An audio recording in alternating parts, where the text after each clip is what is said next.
Hello everybody, welcome to Ooty vlog day 1. ಇವತ್ತು already ಸಂಜೆ 5 ಗಂಟೆ ಆಗಿಬಿಟ್ಟಿತ್ತು ನಾವು ಹೊರಡೋ ಅಷ್ಟರಲ್ಲಿ. ಯಾಕಂದರೆ ಬೆಳಗಿನ ಜಾವ ಬೇಗ ಹೊರಟಿದ್ರಿಂದ ಎಲ್ಲರೂ ಚೆನ್ನಾಗಿ ರೆಸ್ಟ್ ಮಾಡಿದರು.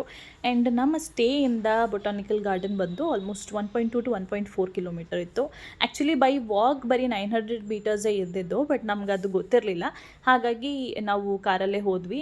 ಆ್ಯಂಡ್ ನಾವು ರೀಚ್ ಆಗೋ ಅಷ್ಟರಲ್ಲಿ ಆಲ್ಮೋಸ್ಟ್ 5:15 ಆಗಿತ್ತು. ಬಟ್ ಆದ್ರೂ ಕ್ರೌಡ್ ತುಂಬಾ ಇತ್ತು, ಬಿಕಾಸ್ ವೀಕೆಂಡ್ ಆಗಿದ್ದರಿಂದ ಜನ ತುಂಬಾ ಇದ್ದರು. ಬಟ್ ಸ್ಟಿಲ್ ಎಕ್ಸ್ಪ್ಲೋರ್ ಮಾಡಿದ್ವಿ. ಈ ಜಾಗಕ್ಕೆ ಆಲ್ರೆಡಿ ನಾನು ಪಿಯೂಷ್ ಮುಂಚೆ ಹೋಗಿದ್ದೀವಿ ನಮ್ಮ ಫ್ರೆಂಡ್ಸ್ ಜೊತೆ.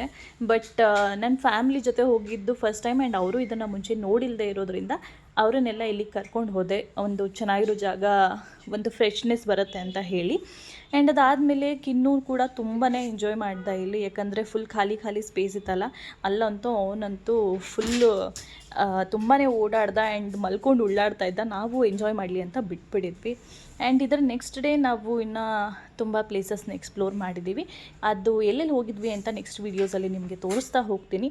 ಐ ಹೋಪ್ ನಿಮಗೆ ಈ ಮಿನಿ ವ್ಲಾಗ್ ಸೀರೀಸ್ ಇಷ್ಟ ಆಗ್ತಾ ಇದೆ. ನನ್ನ ಚಾನಲ್ಗೆ ಸಬ್ಸ್ಕ್ರೈಬ್ ಮಾಡೋದನ್ನು ಮರಿಬೇಡಿ. ಓಕೆ, ಬಾಯ್.